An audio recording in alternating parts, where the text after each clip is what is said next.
Hey everybody, my name is Natalie Duncan-Emmons. I wanted to thank you for listening to this episode of The Morning Show. I'm the creator, the producer, and the host of the show. We want you to check out our website. It's themorningshowwithnatalie.com. You can go to that website. You can see all about our sponsors, all about the show. You can even listen to live episodes while they're going on right there from the website. Another way to listen to the show live is go to Live 365. You can download that app and just search for The Morning Show. It's right there. Super easy. We want you to hit the like button and subscribe to this channel if you will. That way you can keep up with what's going on the morning show.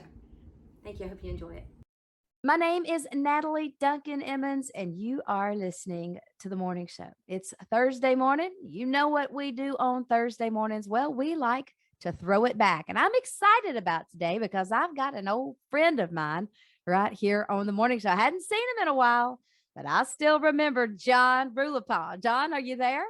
I'm here. Thank you for having me on, Natalie. I appreciate it. John, I'm excited about this. I was trying to think how long it's actually been since you and I saw each other in person. It's been it's been close to 20 years. It probably has. My daughter is 24, and I think, she was little. Yeah, Tally's 24 now, and she was little when so I'm going to say about 20 years. But anyway, It's gone by fast. Yeah, it sure has. You can say that again. Well, let's talk.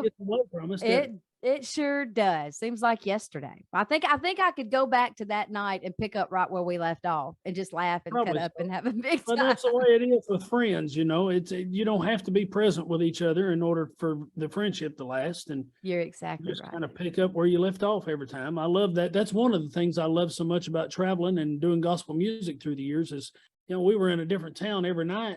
But every time we'd come back around once a year or once every other year, we'd find old friends and just pick up where we left off, Yeah.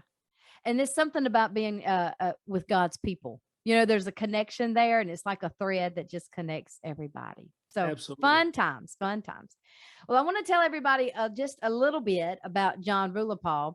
We're throwing it back today. So just looking back a little bit at your career, you've had an outstanding career throughout the year. Started in 1997 with the Dove Brothers. That's kind of what we're focusing on today is that era of the Dove Brothers. But you didn't stop there. You went on to sing with the Palmetto State. That's where I met you, was with the Palmetto State Quartet. Then sang with the Blackwood Singers. You went on to form a little group with Josh Gardner, the Freedom Trio. And since then, you've even done more things than that. We'll let you tell us about what's going on with you now a little bit later on. But you've just had a lot of things through the years going on. Everybody knows the name John Rulapaugh in gospel music, and everybody loves you, John. You're just a likable guy. You really are. Well, you're very kind. I appreciate that. Now, I've made so many friends down through the years that there's nothing like the friendships that were formed, through the camaraderie of the music and the message. So, yeah. Absolutely. Well, I've never heard a bad thing about you in my life. So, that's saying a whole lot. Well, you hadn't met the right people, apparently. Well, I'm not going to listen if I hear it. Let's talk about the Dove Brothers, my friend. Let me just set the stage here. I'll just kind of set it up, and then I'm going to let you tell it. You lived it. You were there. So we're going to hear the story from you. But it's 1998. There's a new quartet in town, and in 1998, in the Southern gospel industry, it's not a huge industry. It's kind of a small industry. It's 1998. It's not every day that you see a brand new quartet come along, especially a dominant quartet like what the Dove Brothers came out as. Here, these four guys walked out on the stage. They're matching. They're the traditional quartet that you think of in gospel music. You got McCrae Dove. He's kind of the staple figure there. His brother Eric. You got Berman Porter on the bass, Richard Simmons on the keys, and then on the tenor, there's John Rulapaugh. These guys came out of nowhere. I say came out of nowhere. You all had a history, but you came together and came and dominated everything. I mean, all of a sudden, everything was the Dove Brothers. That came out in 1998. By 1999, within a year, you guys walked away with Horizon Artist of the Year for the Singing Youth. It was a huge, huge deal. I remember it. I was there at the quartet convention the night that you won it, and it was electrifying when you won that award. I remember it. I want to tell us about it. Talk about the Dove Brothers? What was it like to be a part of that movement? Because it's what it was. It was a movement. You know, early on, we had no idea what we had. And I don't think even in the height of it, we understood what we had and what had been created and what kind of a blessing we had been thrown in the middle of. So I'll tell you a kind of a quick story. We first got together before we had ever sung the first note on stage together. We had done some practicing, rehearsing around the piano, getting to know each other, kind of, feeling out where the voices were going. Of course, McCrae Dove was instrumental in all of that. He was the ringleader, if you want to call him that, and put this whole thing together.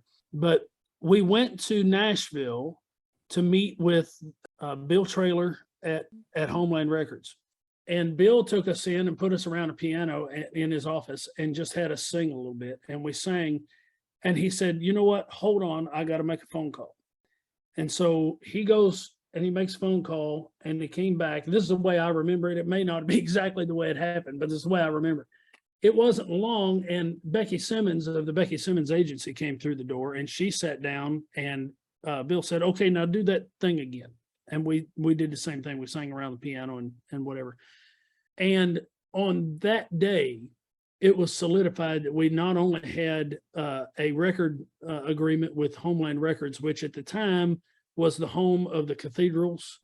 It's a big deal. And it was a big deal. It was a really, I know Bill I know those people and I know what that means. Yeah. Absolutely. And an agreement with Becky Simmons of the Becky Simmons Agency. And she was going to take over the booking and handling the schedule and all of that stuff. And we had yet to sing a full concert together. So that was pretty amazing. But as an 19-year-old guy, I guess in the back of my mind somewhere, I just thought that that's the way it happened.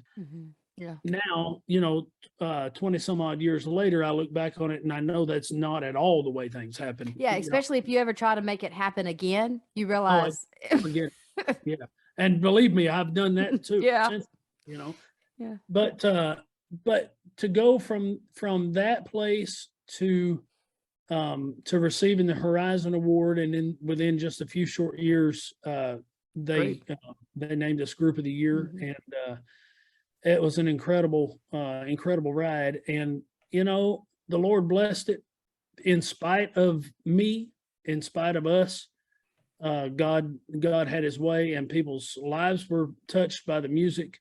By the way, McCrae is a great songwriter, and many of the songs that we recorded were penned by McCrae Dove, and maybe in conjunction with other writers, but his writing is fantastic, and it's usually straightforward quartet music, which is hard to find these days anyway. And so all of that came together and gave us a great time together singing. And, the rest is history, I guess. Yeah. I did not know McCrae was a songwriter. I don't know how I missed it. He's everything else. He's a singer. Yeah, right. I should have known that, but our very first radio single was When I Moved to Hallelujah Square. And it was off the Pure Tradition album that we put out, the very first recording that we did for Homeland. And he wrote that song, which went on to be a top 5 hit for Singing News. Wow. Along with many others. A ton of songs that he's written through the years, but that's the one that I remember because it was the first single that I got to sing on and the first single that we put out as a quartet. Wow. Well, look, let's take a little break here. Can we play that particular song? Yeah. I had another one in mind, but we can come back and play it in a second. All right. This song, When I Moved to Hallelujah Square, John said it was the first single ever released by the Dove Brothers. McCrae wrote it, the first one that you got to sing on, right, John? This was the first one you guys put out. I think it would be very appropriate to play it. We'll come back, say a few more words, and we'll play the one I had in mind in a second. But let's just take a minute and play it. Here's the Dove Brothers, their first single they ever put out. Here it is, When I Moved to Hallelujah Square.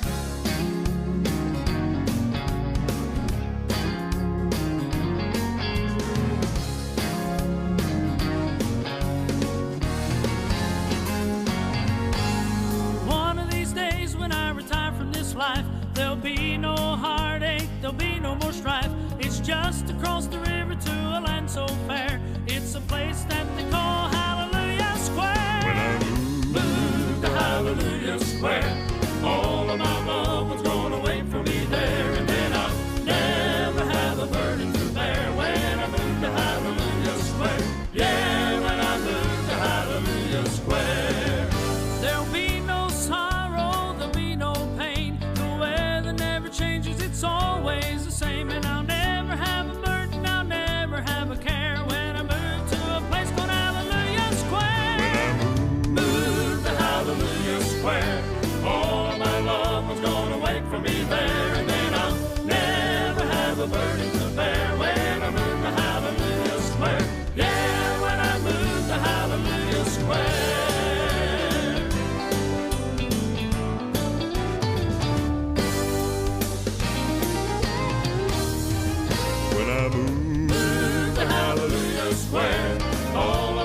the burdens to bear when I move to Hallelujah Square. Yeah, when I move to Hallelujah Square. Yeah, when I move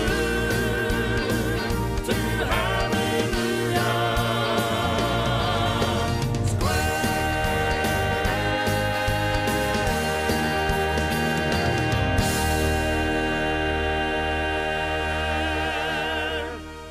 Oh Lordy, when I move To Hallelujah oh Square. Lordy, when I move To Hallelujah to Square. Hallelujah Square. When I move Move to Hallelujah oh Square. Lordy, when I move To Hallelujah to Square. Hallelujah Square. When I move To Hallelujah oh Square. Lordy, when I move To Hallelujah to Square. Hallelujah Square. When I move Well, there's the first single that the Dove Brothers ever put out. McCrae Dove wrote that. What was the album, John? You told us a second Pure ago. Tradition. Yeah, it was a red background. I can see it in my mind's eye right now. Well, now that you say that, I remember it too. I can even remember at Quartet Convention coming up to the booth, and I remember that rack and the CD sitting there. I think I had that CD. I'm pretty sure that Awesome. I did. Fun memories. Well, let's, if anything, that the Dove Brothers were known for, it was having fun on the stage. Maybe they were the first Ernie Haas and Signature Sound. Maybe they were the predecessors to that. I don't know that you danced as I don't know that you did quite Not as quite much as much. as choreography, but you were the first ones that kind of had that idea and that train of thought. You did it first, and you did it well. Well, I don't know that we did. That's an interesting thing, and we hear that quite often. Of course, now when you talk about your history in gospel music, going back to the 80s and 90s, that stands to reason that you would remember it that way. We got the idea from the Statesman Quartet from back in the 40s, 50s, 60s. And they did quite a bit of choreography in their presentation for television and for their live performances. And then in gospel music, it kind of became a little taboo to do that kind of thing because we didn't want to be choreographed or put on a show or have entertainment. And when McCrae put us together, he said, you know what, boys, we're going to take it back and we're going to throw it back to back in the 50s, the way that Statesman did things. And we're going to try to model our stage appearance and stage performance, to actually being a performance and to be a little showy, have fun with it, and not to distract from what the Spirit of the Lord might do in the moment. And if God took care of or took over a church service, I can assure you we allowed him to. But when we were in a concert setting, people are paying for tickets. They didn't necessarily pay to come to a church service. They came to be entertained and have a good time. That's true. It's true. And you can do both. And you can, absolutely. And we were able to prove that to a lot of people again. And then, yeah, like you said, a few years later, Ernie Haas came and took it to an entirely different level. but it was fun. Yeah. Well, I have been corrected here on the morning show probably for the first time. And there's nobody else I'd rather correct me than John Rulapaugh. So look, John, you're right. The Statesman is way before my time. I never saw them perform. I can't tell you one song that the Statesman ever did perform, but now I know that they really did. They really had the idea first. See, I'm just not aware of that. So I have learned something right here on my own show. There you go. I've learned something on my own show from John Rulapaugh. There you go. I always knew you were smart, John. Now I know. Thank you. So anyway, we know they weren't the first, but look, you did revive that movement. It had been dormant for many years, and you did revive that. And a couple of songs that are just synonymous with the Dove Brothers, and and one of these, Ernie Haas did take it and redo it again. But enough about Ernie Haas and Signature Sound. This is not about them. This is about the Dove Brothers. But a couple of songs that are just related with the Dove Brothers is that song "Didn't It Rain?" And Absolutely. now you got that. Was that a Statesman song? Well, no, the one you were thinking of that was a throwback that Ernie and him ended up doing was Getaway Jordan. Okay, so that one was a Statesman song. Getaway Jordan, that was the other one that you're known for. Now, Didn't It Rain was an old song too. Where'd you get Didn't that It one? Rain? Yes, Didn't It Rain came from our arrangement, and where we got it from was the Spear family. Years, that's But right. it is it's an old. I mean, the Spear family was old, at our time. But even went back long before them to being a Black spiritual. Okay. So it's been around for ages and ages. but that song kind of took on a life of its own. You know, we had done Getaway Jordan and had the energy from that, and it was fun to get out there, and, you know, we did the slide back on Getaway. But then we got Didn't It Rain, and McCrae, at one night we were out on the stage. We had staged it, I don't know how many times by then, but we get into the middle of it or at the end of it, and it's got this counterpart where it goes back and forth. And I'm singing Rain, and then everybody backs me up. So I'm going rain, rain, rain, rain, rain. And McCrae started this dance that from then on after would be known as McCrae's Rain Dance. And it just took on a life of its own. And boy, what a time we had with it. So one of my fondest memories of all my time in gospel music, traveling and singing, we were at the National Quartet Convention. I don't even remember what year it was, but the Spear family all came on stage with us to sing Didn't It Rain? And Wow. man, what an incredible time then, because it was theirs, in our opinion, their song still. But to have Ben and Mary Tom and Rose Nell on the stage with us singing Didn't It Rain was just incredible. Legends. boy, You they were, could you were still do it. standing there with legends. Yeah, indeed. Indeed. And they could still do it too, I'm going to tell you. Oh, wow. How fun is that? Well, it was a fun song.